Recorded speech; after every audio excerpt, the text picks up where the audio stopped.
Welcome back, everybody, to the Hit List, where I talk about 6 of my favorite metal songs in one particular topic. Been a bit of time between this one and the last one, huh? Well, for those of you who are wondering why I haven't done videos in a while, I got a big list of excuses here, so pick one. Only like 2 of those are lies. This is a list I've been meaning to do for a while. If you ever listen to my radio show on Tuesday nights, I will dedicate 2 songs in a row that are metal covers, some of which are covers of metal songs, some are covers of songs that you've always wanted to hear in a little bit more of an edgier light. I guess it goes without saying that I love heavy metal cover songs. Luckily for me, there's a lot of them. So for the sake of this list, I wanted to have a few added stipulations to make it easier to whittle down. First of all, none of these are mashups. As much as I love the mixes of Soilwork and In Flames with the Pop songs from Palo Member, and how much I love listening to Girl Talk, who was somehow able to mix War Pigs with Move Bitch and make it sound good, I wanted to keep these 2 recorded, released cover songs. Secondly, for this list, I will only be doing covers of songs that were not metal to begin with. I'll probably do another list of those songs, but for right now, I'm going for the unexpected ones. Pop songs, rap, country, bluegrass, techno, classic rock will pretty much be the limit here on how heavy the originals can go. Looking back on it, I don't think I really included much, but regardless, these are the cover songs I enjoy because of their novelty, their replayability, or just because of the simple fact that they exist. This is my new hit list, my 6 favorite metal covers of non-metal songs.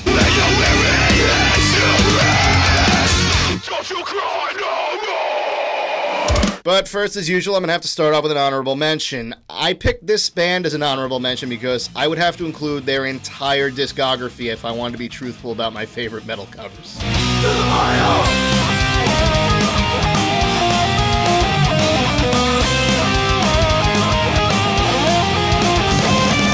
Power Glove is a metal band that basically embraces Happy Vikings theory that, at its core, all metalheads are huge nerds. Look at these costumes. Look at the concept. They're a metal band that plays themes from video game and TV show openings. This is awesome and hysterical, but mostly awesome.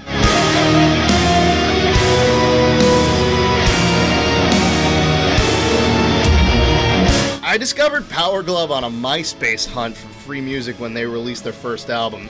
Since then, I've gotten their entire collection. I've seen them in concert twice, and I even helped organize efforts to have them appear at my college after I graduated. I actually took this video from when they played at Oneonta, and their live performance is absolutely insane. Everyone has a great stage presence, and the drummer is one of the best I've ever seen in my life. Seriously, it's hard enough to play drums with all that crap on your back anyway, but how many drummers have you ever seen in your life that windmill while they play? Plus, their catalog is awesome, covering everything from Super Mario to Tetris to the Final Fantasy games. And then they do another album that's all themes from TV shows, so the X-Men cartoon, Batman the Animated Series, probably the ultimate in metal nerdiness from my generation. Tony Kakko on guest vocals, and they play the Pokemon theme.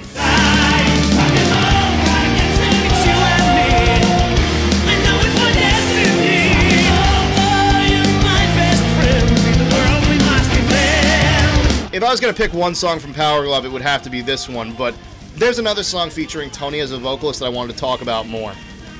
How the hell have I still never featured Sonata Arctic on this show?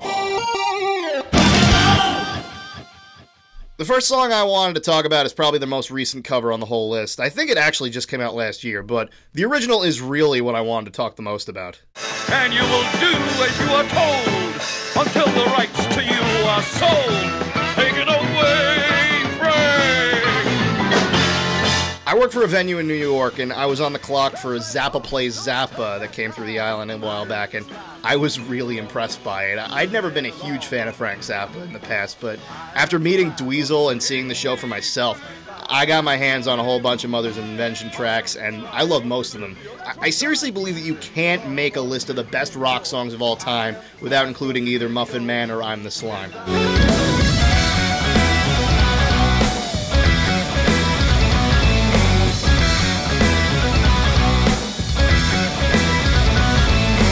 Ariane Anthony Lucassen, on the other hand, I think I'm pronouncing that right, I'm just a casual fan of. He's not bad by any stretch of the imagination, but when it comes to progressive metal, it takes a really long time or a very convincing friend to get me into those bands. I like what I've heard, I just haven't been very invested in them. Ariane's albums are very good. Most of them have had a specific theme to them. Ariane's last solo album, Lost in the New Real, was a concept album about a man from today who wakes up in the distant future where everything's different. But what I liked about it was on one of the discs he had cover songs related to the topic, like Welcome to the Machine, Veteran of the Psychic Wars, and Frank Zappa's Ode to the Negative Effects of Television, I'm the Slime. I'm the best you can get. Have you guessed me yet?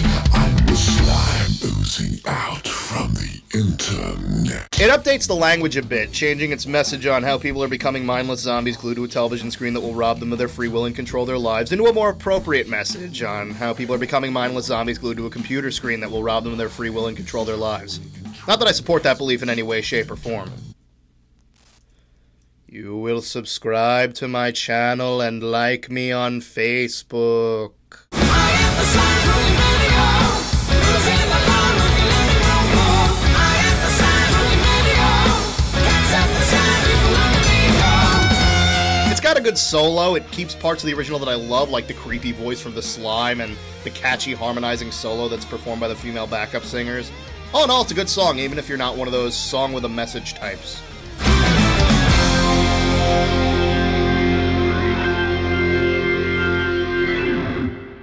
You know, I was really bummed out when Gary Moore died. He was one of my favorite guitarists. His run on Thin Lizzy was incredible. Probably the holy grail of his work being Black Rose, a rock legend. But he had a really good solo career after that and a whole bunch of stuff covered by Finnish and Swedish metal bands. But this one's got to be my favorite. They said there'd been a robbery. This pistol had been found.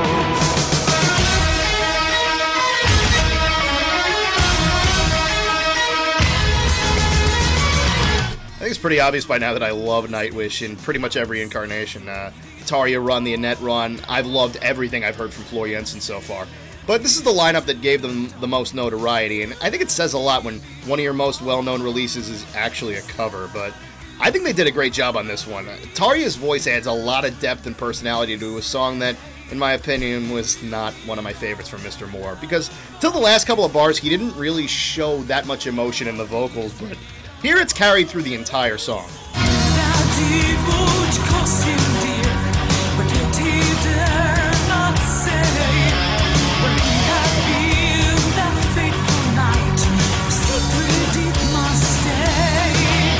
The keyboards, the drums, they're all awesome, but my favorite part of the song is the last chorus, which has some great backing vocals and the verse with all the instruments dropped out, giving it a real powerful boost when the drums kick back in for a key change.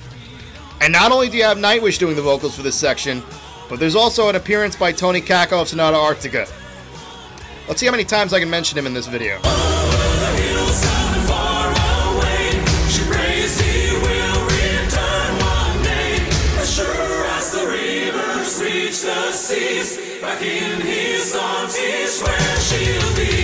Like I said, I felt that Gary Moore had a good song with this to begin with, but the emotion was lacking for a lot of it, and that's where Nightwish excels the most here. It gives a lot of life to an otherwise just okay song. I mean, lyrically, it's a great song. I really do love the story that it tells.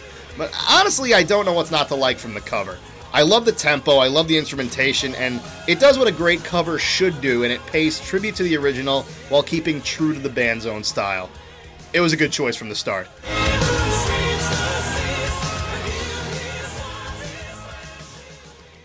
When I eventually get around to reviewing Avenged Sevenfold, I'm going to catch a lot of crap for saying I like this band a lot more.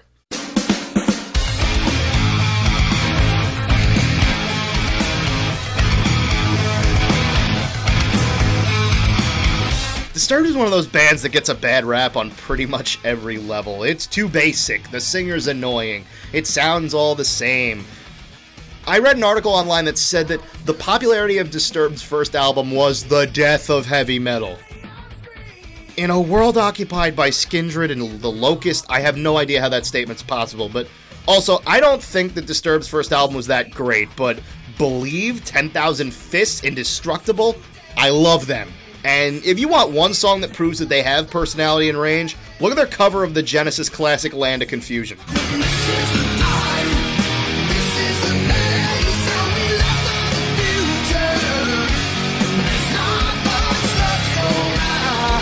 Not only do they do a good job imitating the style and the tone of the original Genesis song, but it also shows that David Draymond can do more than his usual style of vocalizing.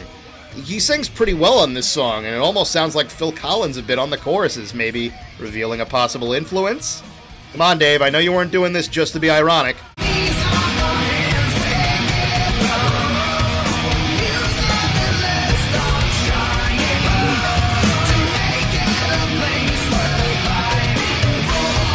It's a bit of a turn from what you normally hear the band sound like. It still sounds like Disturbed, but this is definitely up there with my favorite Disturbed songs, right up there with I'm Alive. I like songs like this a lot more than their more famous ones, which tend to revolve around, as my friend likes to put it, David Draymond going, "Mana, mana, mana, mana." My favorite part of that line, I actually wrote it out on the script. I'm like Ron Burgundy. I'll read anything that's on the teleprompter.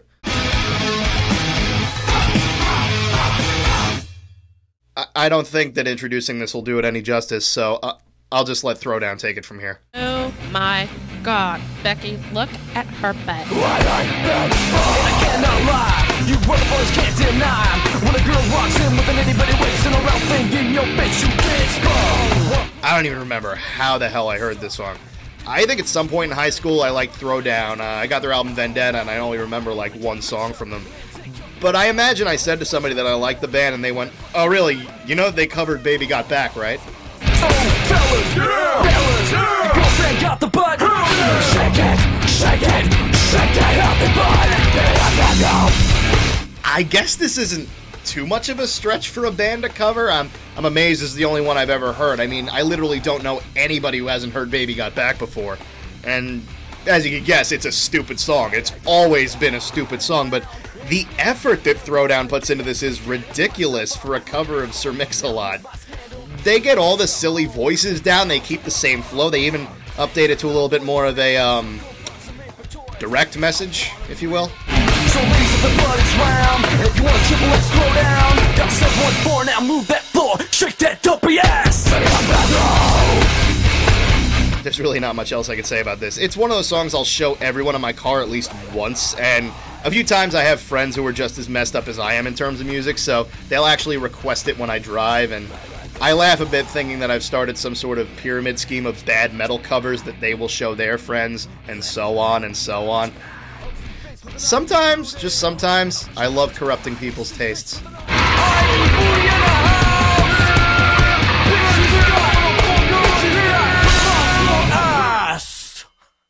As I said before, some metal songs I love just for the fact that they exist. And that could pretty much define every cover that's ever been done by Children of Bodom. Oh yeah, yeah, yeah, yeah, yeah, yeah. Think I did it again. Children of Bodom is weird. I like their releases. I think for the most part their stuff is enjoyable, but god damn it are they silly sometimes. They've put out some of the most ridiculous metal cover songs I've ever heard. From a surprisingly good version of Looking Out My Back Door to Shipping Up to Boston to Eddie Murphy's Party All the Time. But when I think of the definitive silly-ass metal cover song, this is it.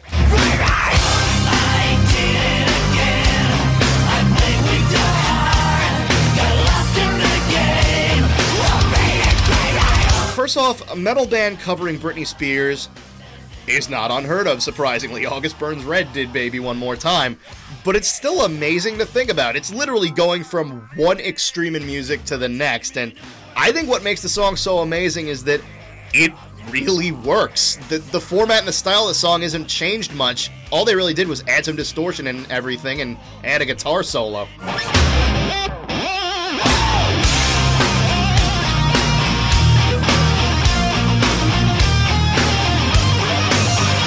I'm not saying that all Britney Spears songs would be better with a guitar solo. I'm saying that for this song specifically, it works. And you do hear some pop songs occasionally sneak in some heavy metal nods and influences, like Lil Jon did a song with Crazy Train as the background, T-Pain's had a song with a great drum fill in the back, and Orianthe is just amazing. But the fact that you took Britney Spears, the definition of bubblegum pop music, and you turned it into this.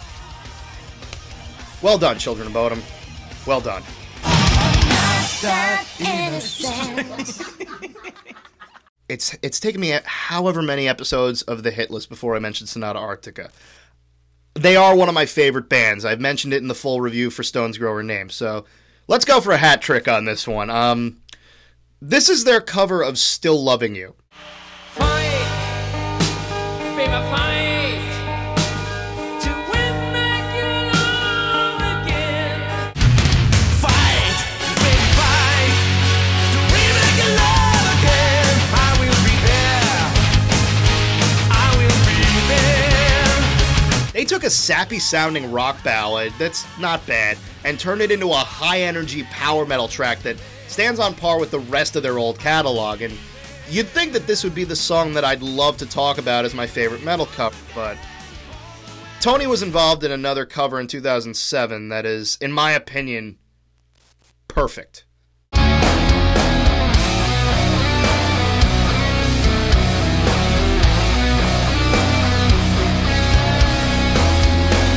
The Northern Kings are a Finnish power metal group composed of four of the best power metal singers on the planet. Singers of Sharon, Taras Batoni, Taro, and of course Sonata Arctica. And their main catalog is made up of incredibly symphonic and powered up covers of 80s pop and rock songs, and they do them amazingly well.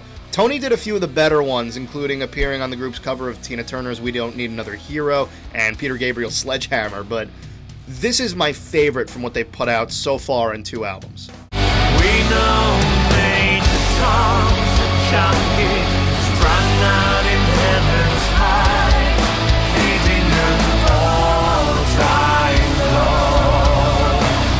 low. I've only recently gotten into David Bowie, so my knowledge on his music is limited at best, but I like the original song Ashes to Ashes a lot, and what the Northern Kings did was transform this poppy, bouncy rock song into an incredibly emotional, orchestra-heavy metal track that packs one hell of a punch. I mean, the original here, which, again, not bad at all, sounds like this. I'm stuck with a valuable friend.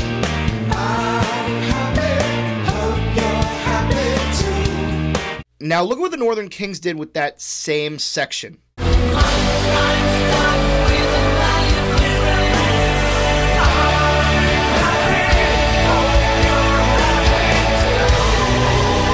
One of my friends is a massive David Bowie fan, and she said that when she first heard this, she felt like the song completely captured the sorrow of Major Tom, which I guess is good. I mean, I've heard his name pop up on Space Odyssey. I guess it's a running theme with Bowie songs, but from an outsider's perspective, I think this is one of the most beautiful, powerful songs I've ever heard in a long time. I ain't never done that thing.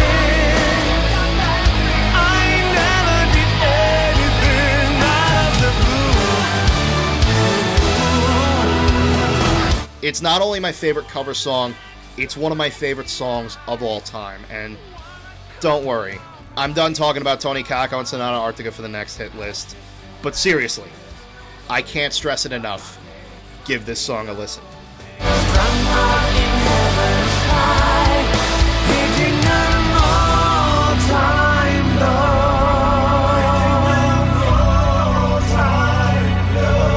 That's it for the hit list. I'll be back next month with another between now and the then review for not one, but 2 heavy metal albums that have been highly requested for a while. So until then, subscribe to the channel, check out all my other videos, and like me on Facebook. We'll see you next time.